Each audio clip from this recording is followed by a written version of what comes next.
See, folks, when there's a threat to the ant colony, they all get together and they all carry away the defenseless from the area that they sense harm.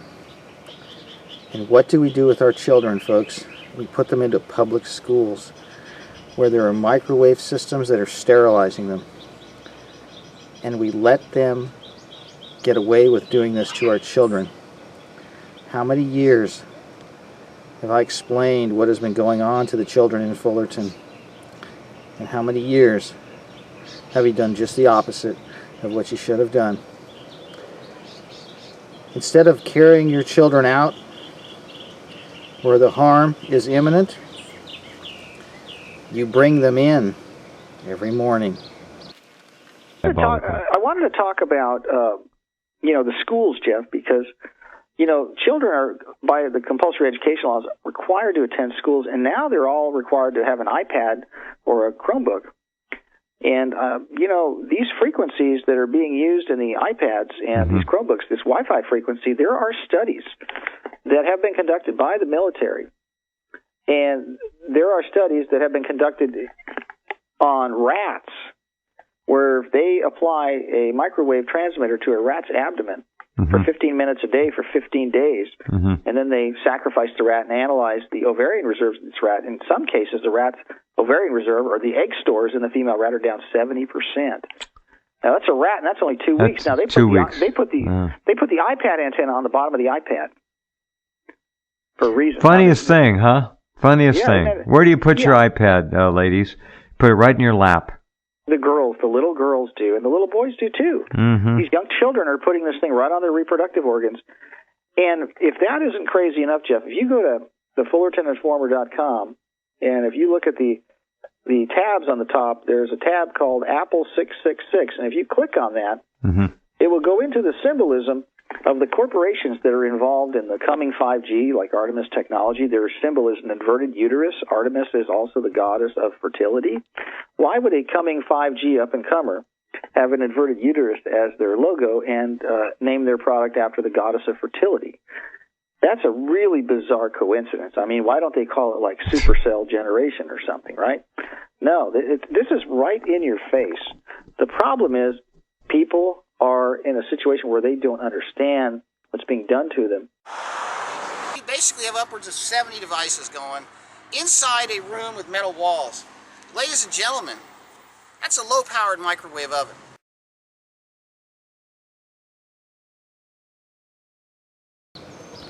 Yes, folks, the ants are smarter than we are, and perhaps that is why they may be the ones that will survive.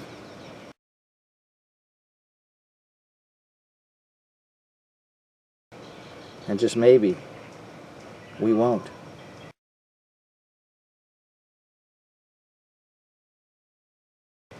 Wireless in schools, a sterilization agenda?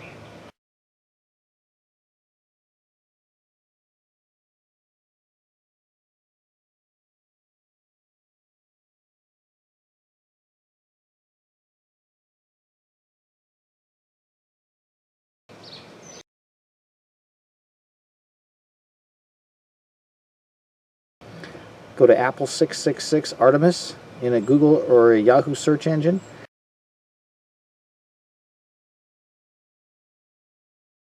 And look up those words, Apple 666 Artemis, or go to WiFiDangers.com. And so what has the school board done? They've done it. They've put it in. We've held this back for a couple of years. They were in a holding pattern for several years. They've finally gone forward and said, we're going to install this stuff. What does that tell you about our elected representatives on the city council level? And as a matter of fact, everybody on the city council, Bruce Whitaker, Greg Seaborn, Doug Chafee, Jan Flory, and Jennifer Fitzgerald have all ignored all of this information. FullertonInformer.com. And they did invite someone here to speak on the other side of Jay. It was me. It's the billion-dollar boondoggle, the third mortgage on a college district that has been placed on the ballot at the behest of the board members. But that's not what I'm here to talk about tonight. The sign did the trick on that. I wasn't able to get this into the camera angle. I don't know which one's filming me right now, but item number 1 on presentations was Sharon Quirk Silva, and I was accused of being rude and obnoxious coming here and showing these. Let me tell you something, folks. Abortion and sex education in our school is rude and obnoxious, if you ask my opinion. With that being said, I wanted to get into the Cancer Awareness Month and all of this discussion about being aware of cancer. Cancer is a serious problem, and it's becoming more and more prevalent. It's nonetheless becoming more and more ubiquitous as the population increases exponentially, and it seems like the cancer rates are keeping up with it.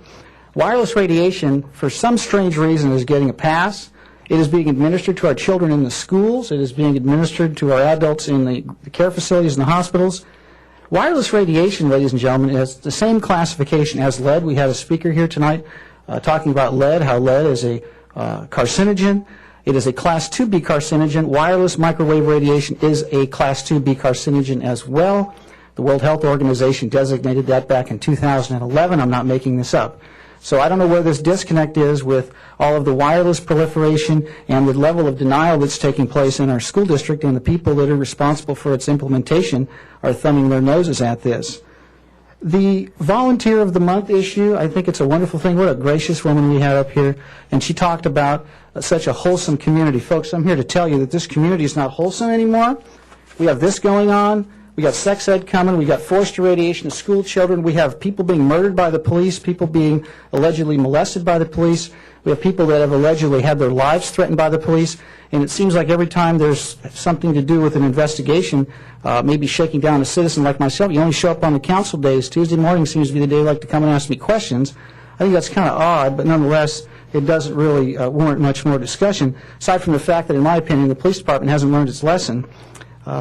In terms of what is going on in this city, the foundations of this community need to be shaken. They need to be woken up. We have abortion on demand. We have the molestation of children with this curriculum coming with Common Core. We have the invasion of privacy. We have complicit, lackey board members that don't want to acknowledge what they're part of, and the extension has been given to them many times to do the right thing. This community is not what it used to be, ladies and gentlemen, and I would like to bring to mind the words of that woman's prayer. We have to be courageous and stand up for what is right. We can't go along to get along anymore. There's a lot on the line. The FullertonInformer.com is here to give you the other side that everybody doesn't want to tell you about. Thank you. And perhaps that is why they may be the ones that will survive. This information has been entered into the public record. This information has been presented to them personally. This information has been explained to them personally on video at city council meetings. And what have they done with it? This city is owned lock, stock, and barrel by establishment interests that have been holding this city in a death grip for years, if not decades. So what we're up against is almost an insurmountable challenge to wake people up in the face of such a chokehold that these lackeys have held on this community for decades. All I know is that if this continues, we are going to start seeing the bodies stacking up. Ladies and gentlemen, microwave emissions can kill people. Microwaves are a weapon. Microwave technology was developed as a weapon. They have had decades and decades to hone this down to the specific frequency, the specific power level, the specific distance to the source of their intended radiation, which in my opinion happens to be the reproductive organs. That's why the antenna is at the base of the iPad, and that's why it's conveniently held in laps by the children. And as far as the frequency that they've chosen, they have chosen 2.4 gigahertz to operate Wi-Fi on. Wi-Fi operates in the microwave spectrum. Wi-Fi operates at the exact frequency at which the maximum dielectric loss of water begins. We're 80% water, ladies and gentlemen. Nobody can dispute the fact that we're made out of water for the most part. Why do they choose the exact frequency that the water molecules start to rotate at? Why? Why did they choose that frequency to not have the FCC require a license? Let's see you set up a radio station and start broadcasting on any frequency you like. Guess what? You can't do that. You have to have a license. So why have they allowed 2.4 gigahertz, the exact frequency at which the maximum dielectric loss of water begins? That's when the water molecules start rotating on their axis to line up with the oscillations in the field, 2.4 billion times a second. Ladies and gentlemen, that is a massive amount of shaking going on to our bodies. I don't care how you slice this, folks. This stuff is a weapon. They could transmit data with light. I remember in my 6th grade science project back in the 70s, I got first place for a fiber optic presentation, running data through fiber optic cables. This is when I was in 6th grade. They had this stuff 40 years ago. So why are we spraying microwave radiation into classrooms at Troy High School with metal walls? Well, I can tell you right now, MJ Noor doesn't agree with it. Joe Imbriano doesn't agree with it. 220 scientists don't agree with it. Thousands of studies that are peer-reviewed don't agree with it. But we have people on the school board who could care less. They don't care. We have people on the PTA, the PTSA. They don't care. Nobody cares. Let me tell you something. When your kid comes home with bloody noses, with headaches, with nausea, with dizziness, you're gonna attribute that to what? Oh, he's been up late doing his homework. No. You need to start looking at where the starting point for this stuff was. It went back to school. Does it get better when he gets home after school on the weekends? More serious note, what about sudden cardiac arrest? Why do you think these athletes are dropping dead? Ladies and gentlemen, why are there defibrillators in the schools now? Did we ever have defibrillators in the schools growing up? We never had defibrillators anywhere. You know why? Because kids weren't dropping dead. Kids would be jacked up on sugar, on Abba-Zabbas, on Coca-Cola. They'd be riding their bikes until the sun went down, ladies and gentlemen. And they were out there in third stage smog alerts doing this, and the kids weren't dropping dead. Let me tell you what's happening right now. Now these kids are dropping dead in school. Perfectly healthy athletes dropping like flies out on the playground, on the basketball court. Do you have an explanation for this? Let me tell you something, folks. You would think they'd be tracking the data on this. Guess what? They're not. Let me tell you what's happening right now. There's a killing field going on in the schools, and one death is too many. And we've put the athletic director at Troy High School, Mr. Michael Silzer, on notice, and he has yet to respond on multiple occasions to the need and use in the proper training of defibrillators, and how, as the athletic director, he needs to know what to look out for and the signs and symptoms of the issues that these microwave emissions can induce in these children. What has he done? Nothing. He's ignored it.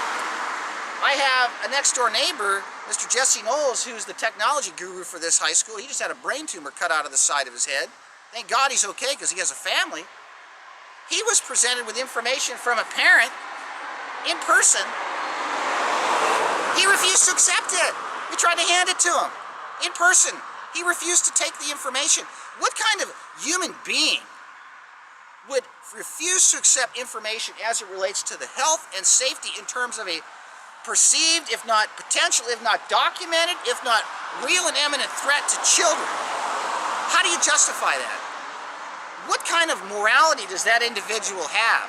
I will tell you, folks, he's an agent of the state, and he's doing what he's told.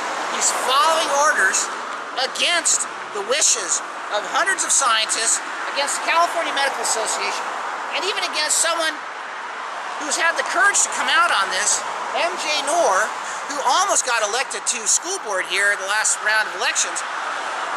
And I got to tell you, ladies and gentlemen, the blood's going to be on all their hands. Because once somebody dies at Troy High School from microwave exposure, from sudden cardiac arrest, I can tell you who's going to end up in prison. And it's going to be everybody that we've put on notice on this, and everybody that's ignored this, the PTA, the PTSA, the teachers, the administrators, the staff, the moms and dads that drove by me every morning. I've got you all on camera driving by me ignoring this. You think this is some sort of a joke? It's not a joke, folks. These are our children. And what kind of human being doesn't stand up for their children? I would like to know the answer to that question. Why did you save 9 months of your life to carry them to term and stay up years and years and years of your life caring for them when they were young, just to hand them over to this meat grinder? And let me tell you something, folks. When you put a kid in a room with metal walls and microwave devices, that's a meat grinder. It may not be obvious on the outside, but what's happening to their internal organs, what's happening to them at the cellular level, is documented. The science is there. The debate is over. The science has been settled. Microwaves are a weapon. This stuff is harmful. These people that run the school district are not your friends. These teachers are not to be respected. They're cowards. They're evil. Only evil people ignore warnings as it relates to the health and safety of children. Only evil people continue to move along, to continue to move an agenda forward, in spite of the dire warnings from the experts. May God help these people if something happens to one of these children. I don't want that to happen, but because of the laws of probability, because of the reality of what we face, it's an inevitability. Ladies and gentlemen, I just hope that one child isn't your own. This is Joe Imbriano out in front of Troy High School. Thank you. Yes, ladies and gentlemen, that's what we've been trained to do. to turn our back on our fellow man. You see, folks, when there's a threat to the ant colony, they all get together and they all carry away the defenseless from the area that they sense harm. And what do we do with our children, folks? We put them into public schools where there are microwave systems that are sterilizing them. Troy High School in Fullerton, California has metal walls in it. A parent and I had taken a tour of the school and had determined that this school has metal walls in it. Now what they've done is they've put microwave transmitters called Wi-Fi access points inside the school classrooms, and they're going to be running 35 to 40 Chromebooks per classroom, as well as the children's cell phones that are on all day in Wi-Fi mode because they want to get on their Instagram and play Pokemon. So you basically have upwards of 70 devices going inside a room with metal walls. Ladies and gentlemen, that's a low-powered microwave oven. And we let them get away with doing this to our children. How many years have I explained what has been going on to the children in Fullerton? And how many years have you done just the opposite of what you should have done? Instead of carrying your children out where the harm is imminent,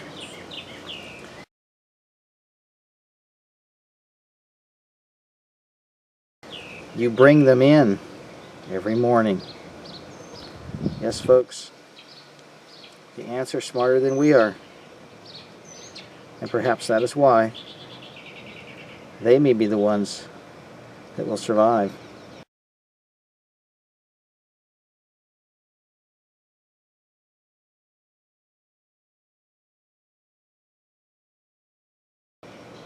And just maybe, we won't. Wireless in schools, a sterilization agenda.